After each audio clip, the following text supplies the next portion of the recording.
Hola, bienvenidos a Academia Internet. Vamos a resolver la guía del examen de licenciatura para UNAM 2015, el tema Biología, pregunta número 88. Empezamos. Dice, estructura que protege y da soporte a las células vegetales. Ya que hablamos de células vegetales, veamos un esquema. Fíjate, tenemos aquí nuestra célula vegetal. Esto que está aquí de verde es la pared celular. Nótese que esta pared celular como que le da protección, ¿verdad?, a la célula contra daños mecánicos y cualquier otro tipo de cambio.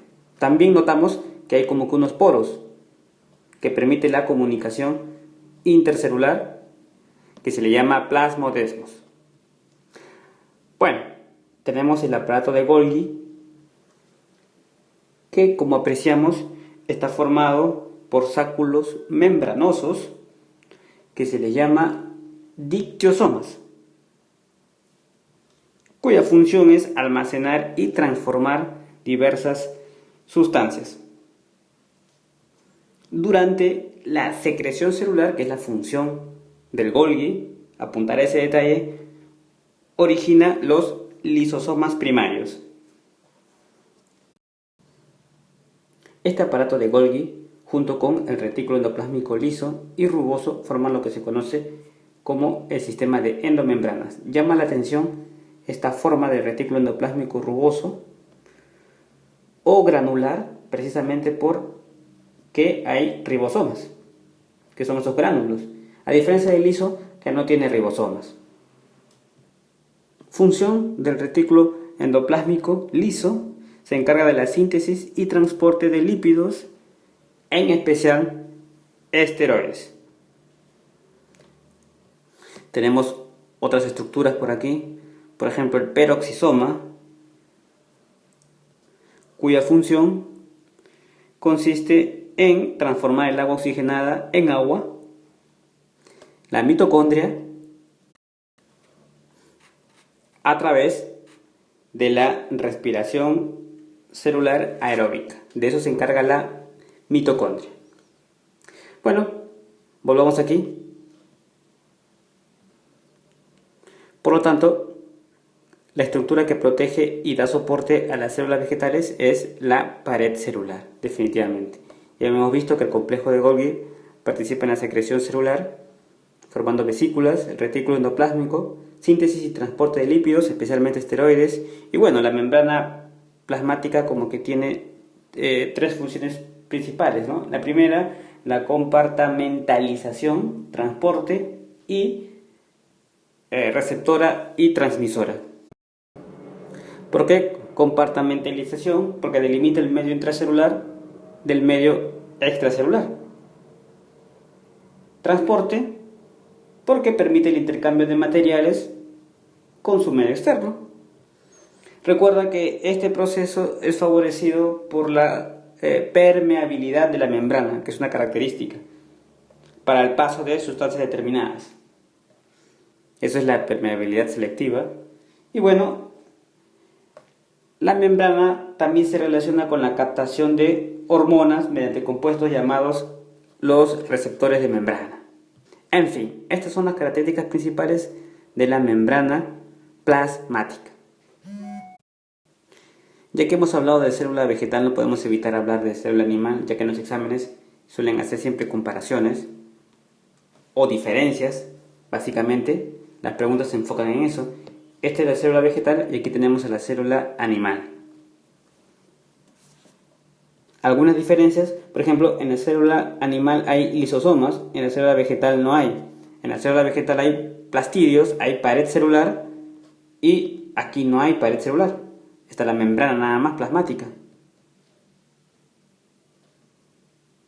Aquí tenemos, por ejemplo, un flagelo que no hay en la célula vegetal, por supuesto. Luego tenemos en la célula vegetal que hay una vacuola gigante y aquí no hay. Veamos un pequeño resumen. Tenemos aquí célula animal, célula vegetal y algunas estructuras. Pared celular En célula animal, no. Aquí, presente, sí. Plastidios. En célula animal, no. Célula vegetal, sí. ¿Qué son los plastidios? Son organelos exclusivos de la célula vegetal y son los encargados de realizar la fotosíntesis. Lisosomas, sí. No. Digestión celular, ¿ok? Glioxisomas, no. Y aquí, sí. Algo parecido, pero en la célula vegetal. Las vacuolas, sí, en célula vegetal son grandes. En la célula animal se han encontrado, vamos a poner aquí, ausentes o muy pequeñas.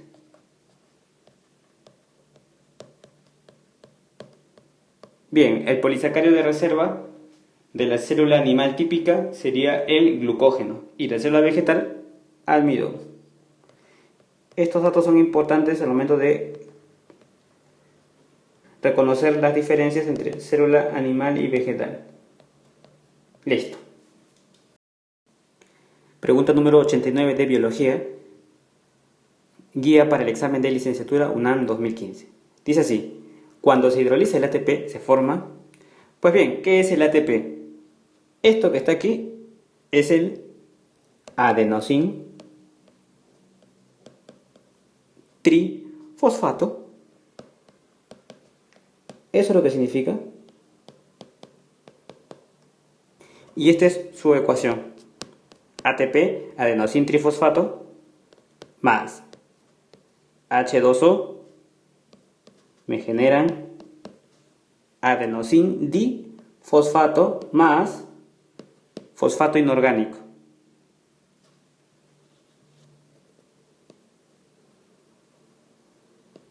Menos 7,3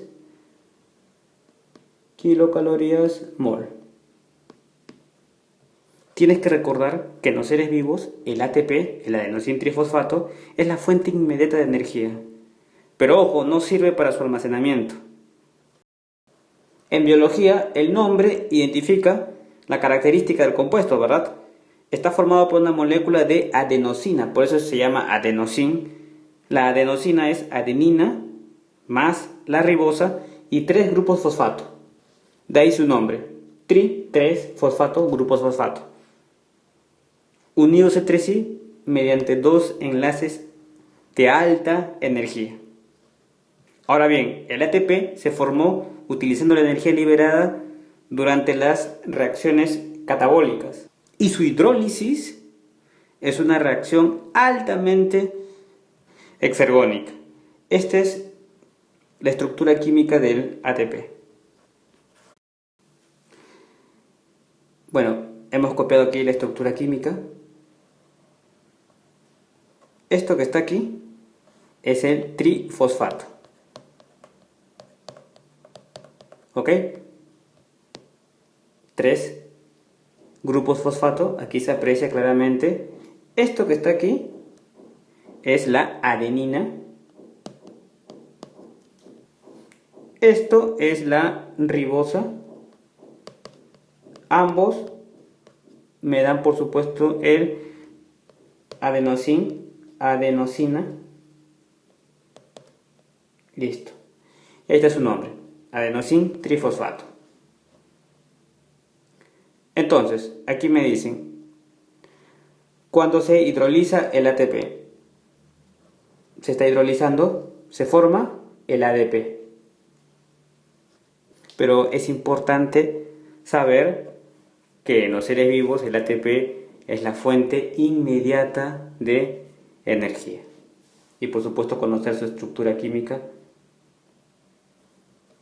y esta ecuación. Pregunta número 90, Biología, guía para el examen de licenciatura UNAM 2015. Dice así: ¿cuáles de los siguientes compuestos son utilizados para la fijación del dióxido de carbono en la fase oscura de la fotosíntesis? Hay que recordar que la fotosíntesis, en principio, es realizada en mayor grado por las hojas y tallos verdes a nivel de los cloroplastos de las células. Y bueno, comprende dos fases. Una fase luminosa y otra oscura. Luminosa y la otra es la fase oscura. ¿Por qué? Porque en la fase luminosa requiere de luz, ¿verdad? Y en la fase oscura no requiere de luz. Esa es la explicación. Y aquí no requiere de luz. Bueno, a grosso modo, vamos a resumir los pasos para entender luego la respuesta a esta pregunta, ¿no? Aquí ocurren tres pasos. El primero es la fotólisis del agua. A eso también le llaman la reacción de Gill.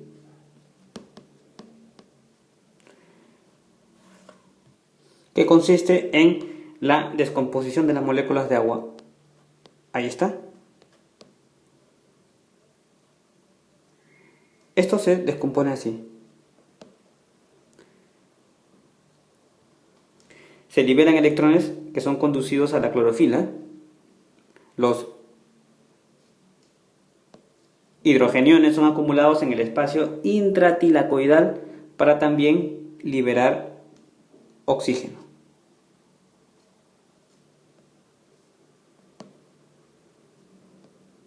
Esta sería como que la reacción. Fotón. Bueno, el proceso 2 tendría que ser la reducción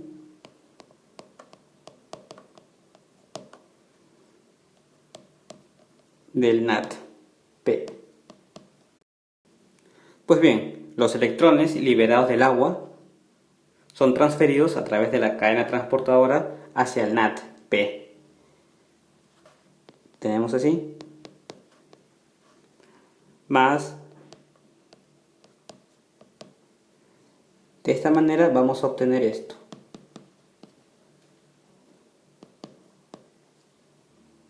Luego se da la fotofosforilación. Al ADP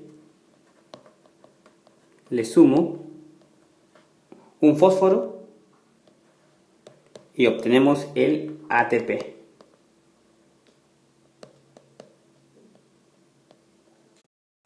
En resumen, la energía luminosa queda convertida en energía química. Un poco el objetivo de la fotosíntesis, ¿verdad?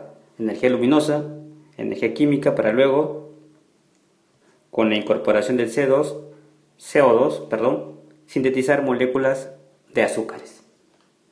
Pero en la fase luminosa simplemente nos quedamos aquí. Hemos convertido la energía luminosa en energía química bajo la forma de ATP y NADPH2. Precisamente estas moléculas son utilizadas luego para la fijación del dióxido de carbono en la fase oscura. Por lo tanto, mi respuesta tendría que ser lo que está aquí, ya que una vez obtenidos el ATP y el NADPH, que es la energía química, recuerda que transformamos la energía luminosa en energía química, estos productos se le incorpora el CO2 para sintetizar moléculas de azúcares, pero eso ya en la fase oscura.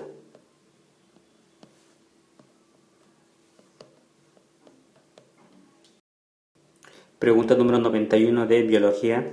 La información genética codificada en el ácido desoxirribonucleico está en... Bueno, aquí me están hablando de los ácidos nucleicos. Hay que saber, por lo menos tener una idea de lo que son los ácidos nucleicos. Son cadenas, de subunidades similares, pero no idénticas, llamadas nucleótidos. Ahorita vamos a ver qué es eso. Las funciones: reproducción celular, síntesis de proteínas y transmisión de los caracteres hereditarios. Hay dos, el ADN y el ARN. ¿Por qué se llama ADN? Fácil. Ácido desoxirribonucleico. Y ARN, ácido ribonucleico. Habíamos dicho que los ácidos nucleicos son macromoléculas, constituidas por una o dos cadenas de nucleótidos, pero cadenas de miles de nucleótidos. ¿Pero qué es eso de nucleótido? Bien, veamos. Aquí tenemos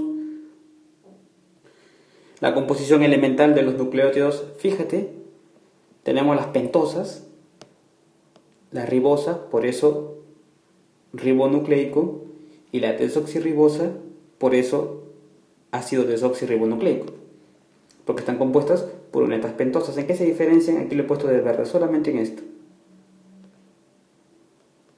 ¿Sí? Y ahí. Bueno, luego tenemos las bases nitrogenadas,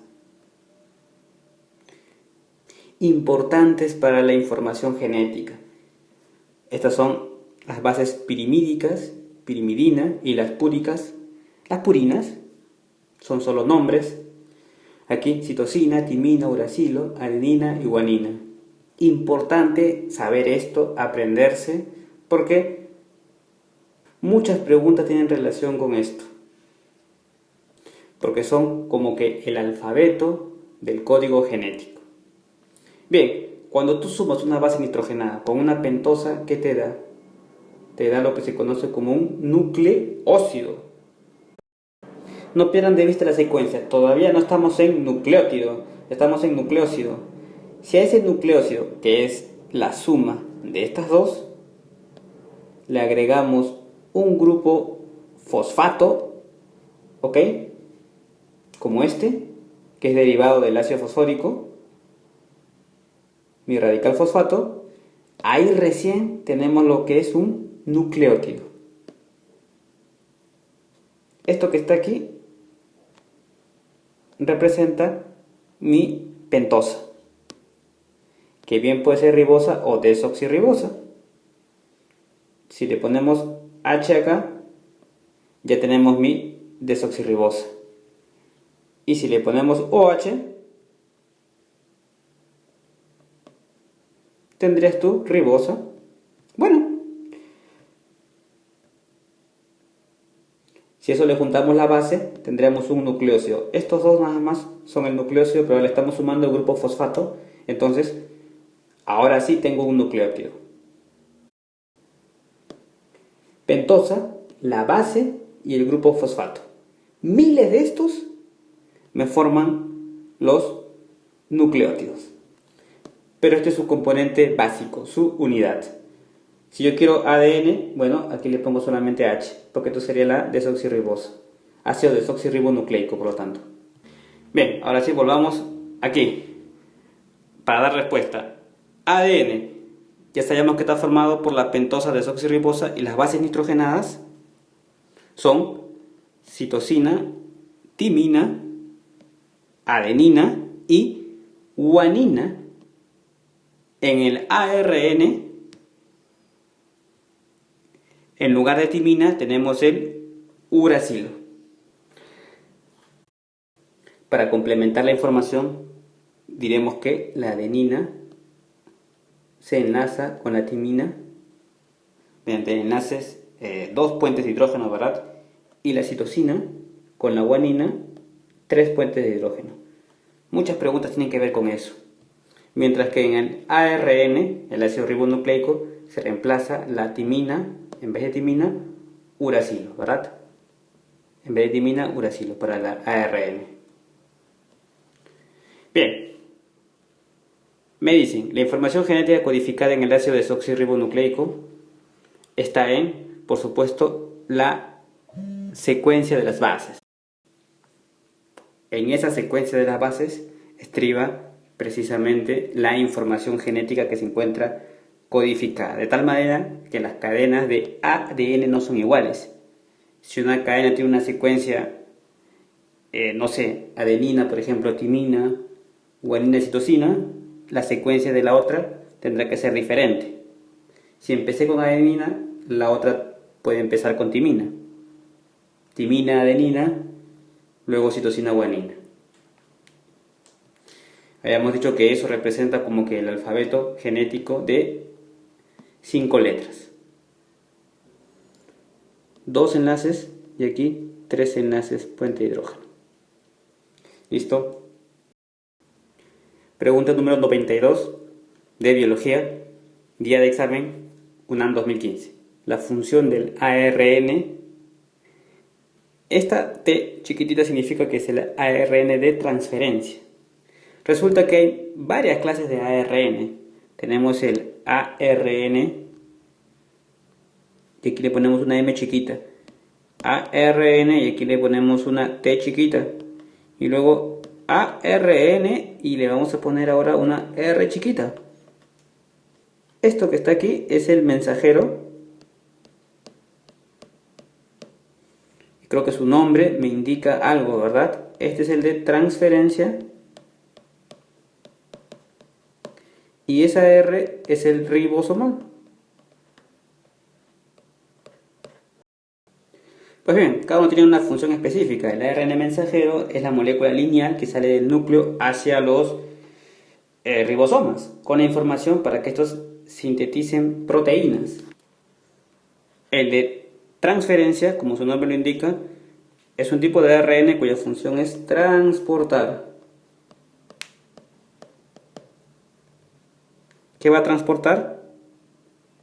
Bueno, no solamente transportar, sino también adaptar aminoácidos, durante la síntesis de proteínas.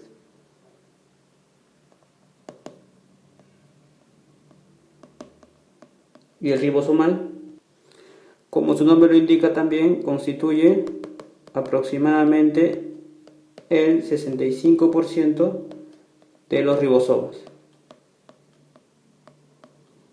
Bien, visto esto, podemos decir que la función del ARN de transferencia es transportar un aminoácido específico al polipéptido en crecimiento. Las demás claves están distantes, inhibir la expresión de un gen. Hay un ARN de interferencia que hace eso, pero bueno, llevar la información de la secuencia de aminoácidos de la proteína desde el ADN hasta el ribosoma, eso es el mensajero, ¿ok? Esta C realiza las reacciones de catálisis en los ribosomas. Bueno, respuesta A. Pregunta número 93, Biología, guía del examen para la licenciatura UNAM 2015. Es una ventaja de la reproducción sexual. Bien, una de las principales consecuencias de la reproducción sexual es que se produce una recombinación, ¿verdad?, de la información genética.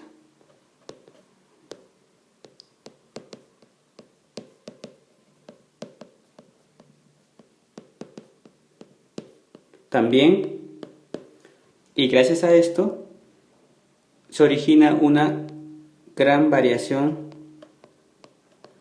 de gametos,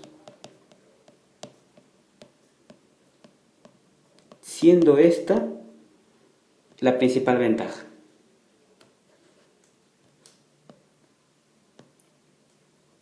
La variación genética.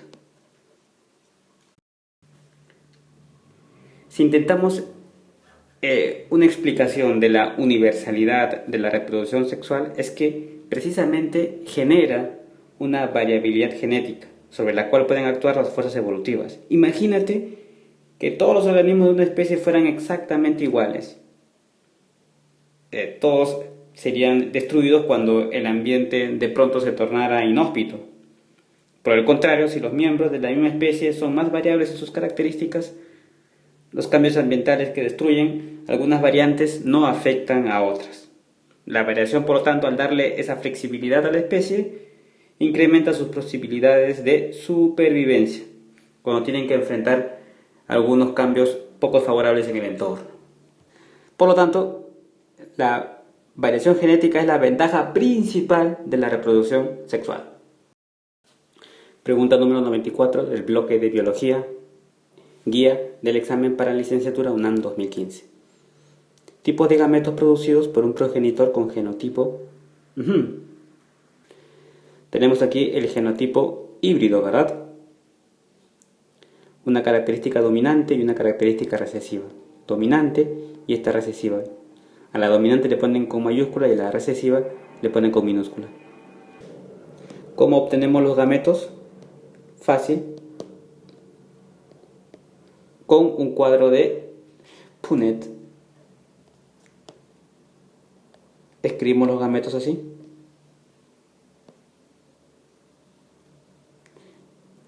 Y completamos nuestro cuadrito de esta manera. Tenemos nuestro cuadro de Punnett. Ahí está. Mejor tablero. Bien. Se multiplica, este con esto se multiplica entre comillas, los pongo juntos. Este con este, ¿verdad? Este con este. Y este con este. Por lo tanto, ya tengo los gametos. Los gametos son estos. Los separo con guiones.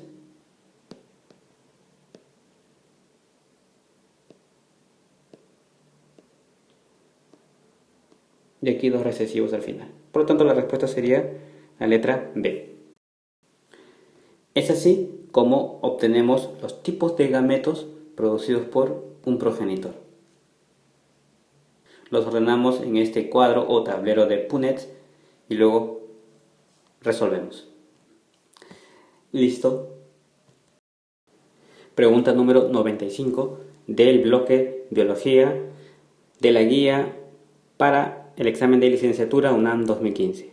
Dice así: una mutación conlleva cambios en bueno, tengo que completar aquí, de un individuo, y en ocasiones también se dan cambios a simple vista en su...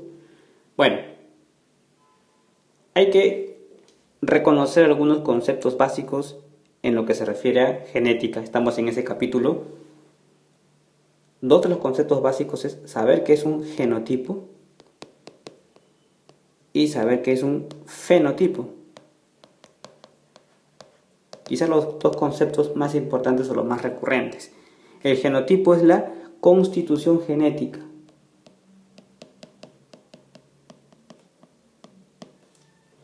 Y el fenotipo es la expresión del genotipo.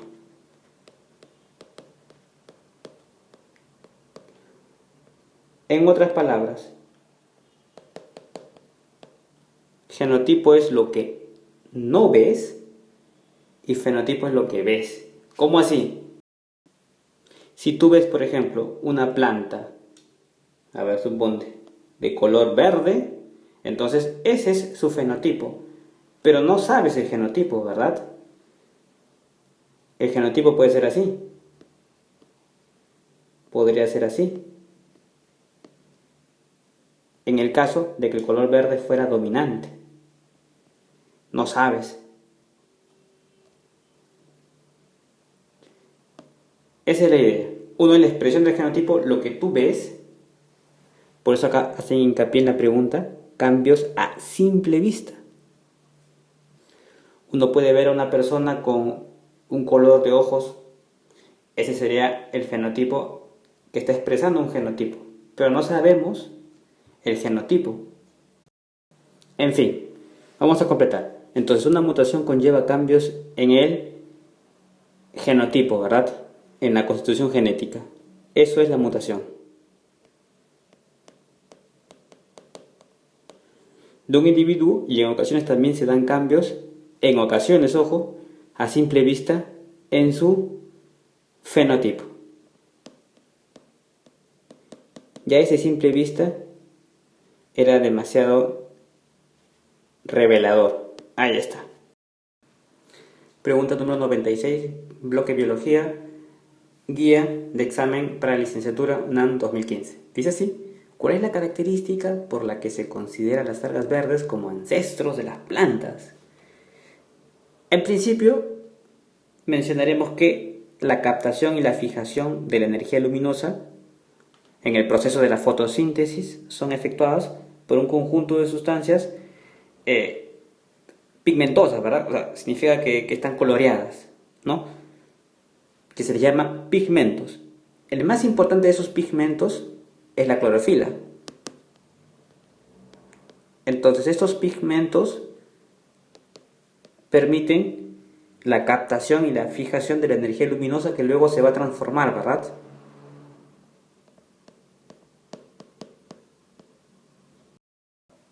¿En qué se va a transformar?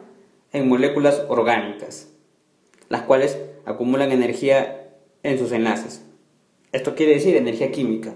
O sea, la energía luminosa se transformó en energía química, luego se forman moléculas orgánicas y en los enlaces se encuentra esa energía química. Ese milagro se llama fotosíntesis y quien lo permite, digamos que es la clorofila. Esa clorofila se encuentra ampliamente distribuida, por supuesto, en el reino vegetal, que se le llama plantae, ¿verdad? Y también en el protista. Con respecto a la clorofila, diremos que hay muchas clases de clorofila. A, B, C, D. De aquí diremos que la clorofila del tipo A y B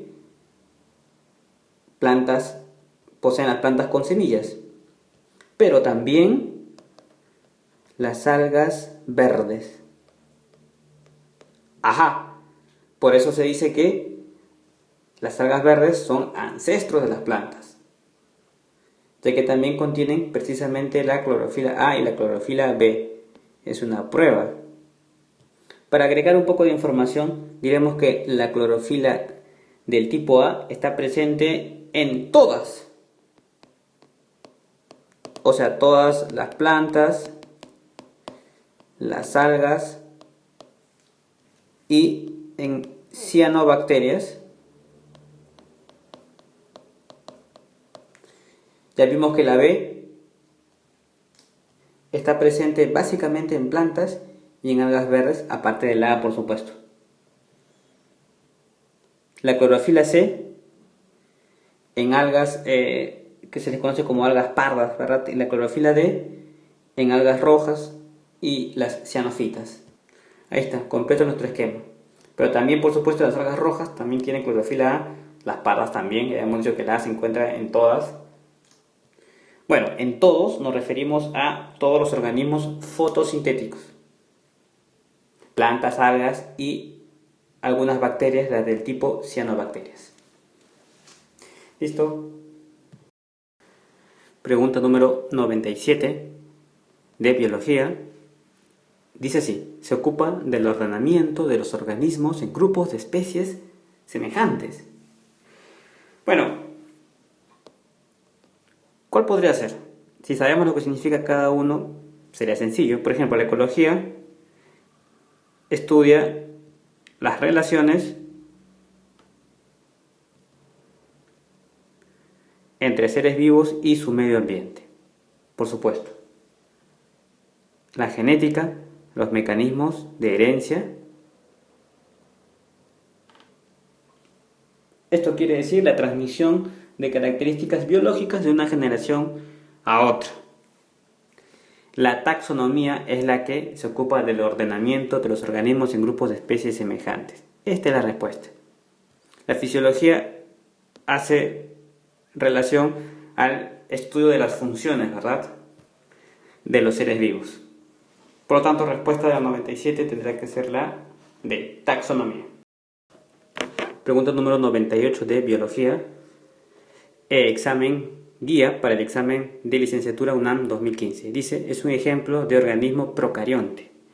Bueno, existe una clasificación de los seres vivos en reinos enunciada por el señor Whittaker en 1969, donde se establece 5 reinos. Veamos. El primero es el reino Monera. Luego tenemos el reino Protista.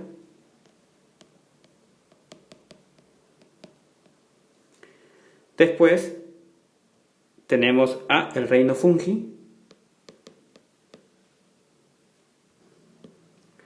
Podemos escribirlo por acá.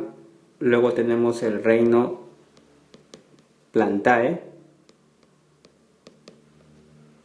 Y finalmente el reino Animalia. Fíjate que hay como que niveles. Y por supuesto, si trazamos una línea así, encontramos aquí nivel pluricelular y aquí nivel unicelular. Su nombre lo indica. Una célula, muchas células. Pero no es el único. Aquí también podemos trazar una línea. Debajo de esa línea encontramos el nivel procariota. Las células procariotas, primitivas. Y aquí, vamos a borrar esto, nivel eucariota. O sea, la diferencia del reino protista con los otros reinos es que, si bien sus células son eucariotas, es unicelular, mientras los que están aquí son pluricelulares. Pero no solo se basa Whittaker en el tipo de estructura celular, en el número de células, sino también en el tipo de nutrición. Ya que el reino Plantae se caracteriza precisamente porque los seres son autótrofos, tienen una nutrición autotrófica. En el caso de Animalia es heterótrofa ingestiva y reino Fungi también es heterótrofa pero absorptiva. Pues bien, en el reino Monera encontramos a las bacterias.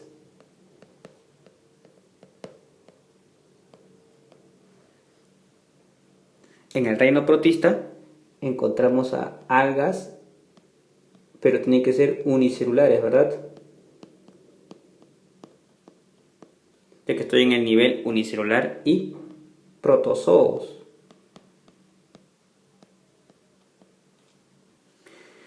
Y bueno, en el reino fungi encontramos a hongos, ascomicetos, cigomicetos. Reino Plantae, desde las algas verdes hasta las fanerógamas.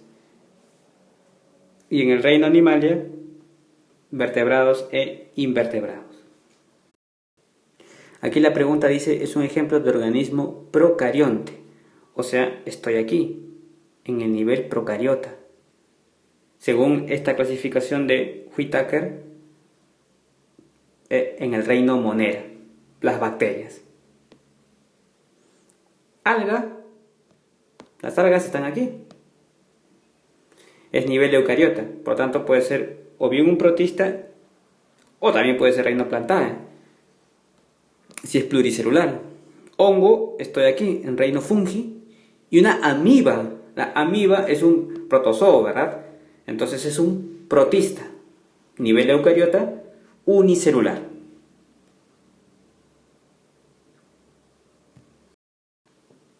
Pregunta número 99 del bloque de biología. Dice así: las garzas blancas que habitan en un pantano son un ejemplo de... Bueno, tengo algunas alternativas ahí. Comunidad, ecosistema. ¿Qué es una comunidad? O mejor dicho, empecemos con ecosistema. El ecosistema es una interacción de una comunidad de seres vivos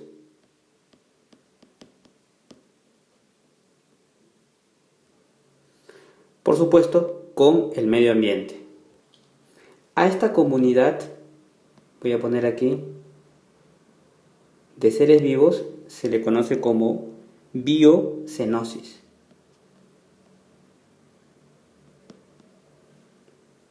Comunidad de seres vivos.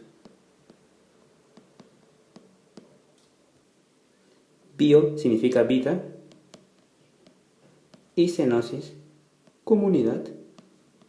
Qué práctico.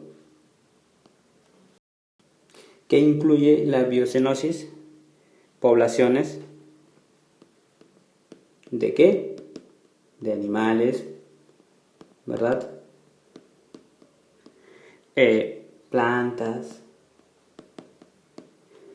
hongos, lo que prefieras, bacterias, seres vivos, etc. Y ahora, al medio ambiente se le conoce como el biotopo.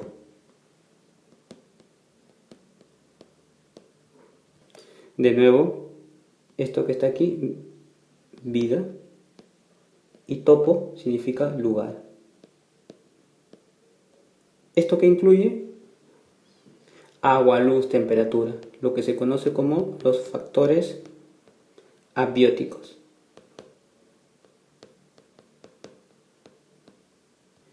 Y a las poblaciones les podemos llamar también factor biótico. Por lo tanto, una comunidad es una diversidad de poblaciones o factores bióticos. Estamos repasando algunos términos de ecología. Ya sabíamos que la biocenosis es la comunidad de los seres vivos. Vamos a poner aquí diversidad de poblaciones. Incluye una diversidad de poblaciones, o sea, poblaciones de animales, plantas, hongos, bacterias, etc. Y en el caso del biotopo, diversidad de factores abióticos, como el agua, la temperatura, la luz, la presión, ¿verdad? La salinidad del suelo, etc. Todos en interacción. Bien, entonces ya sabemos lo que es un ecosistema. Un ecosistema es una interacción de una comunidad de seres vivos con el medio ambiente. O sea, biocenosis con biotopo. Ya podemos responder la pregunta. Dice, las garzas blancas que habitan en un pantano son un ejemplo de... No pueden ser ecosistema, ¿verdad? Tampoco puede ser comunidad, porque una comunidad es una diversidad de poblaciones. Simplemente son un ejemplo de población. Aquí está, es un animal, ¿verdad? Es un ave. En cuanto a nicho ecológico, es la función que tiene una especie dentro de la comunidad o ecosistema al que pertenece. Si ponemos un ejemplo, sería el nicho ecológico de una planta. Incluye su papel como fotosintetizador, ¿verdad? Y proveedor de materia prima, que podría ser, por ejemplo, para nidos de las aves. Esa es la función que tiene esa especie dentro de la comunidad a la que pertenece. Aquí la respuesta sería población. Pregunta número 100 y última del bloque de biología de la guía para el examen de licenciatura UNAM 2015. Dice así, en un ecosistema en equilibrio dinámico, ¿cuál es la alternativa correcta? Ya sabíamos de la pregunta anterior lo que era un ecosistema, ¿verdad? Ecosistema es la interacción de una comunidad con su medio ambiente. A la comunidad le llamábamos biocenosis. Del medio ambiente, biotopo.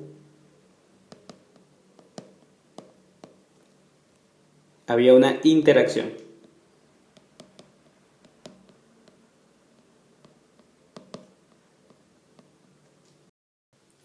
Ahora bien, el ecosistema se encuentra activado generalmente por la energía solar.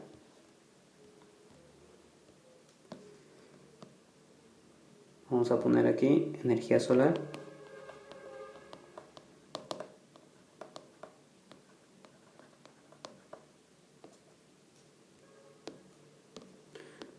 Activa el ecosistema.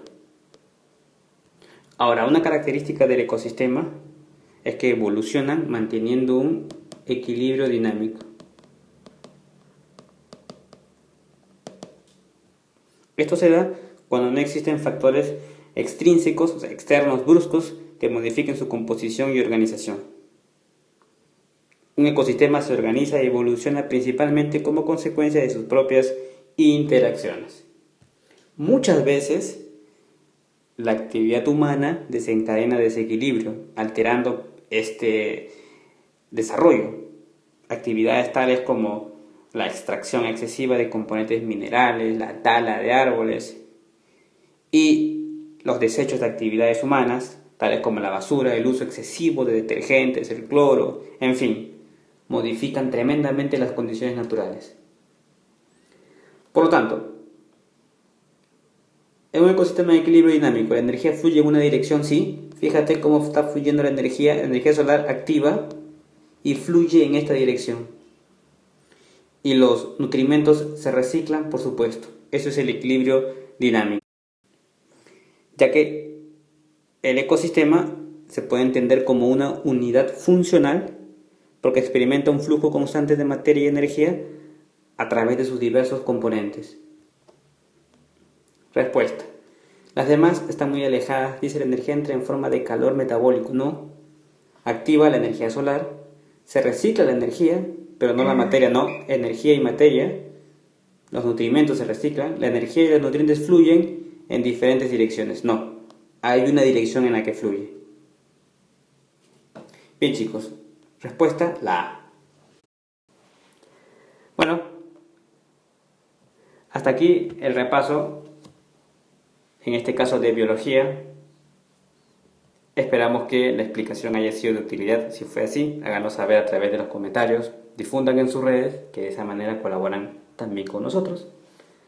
Un saludo, éxitos y sigan conectados a Academia Internet.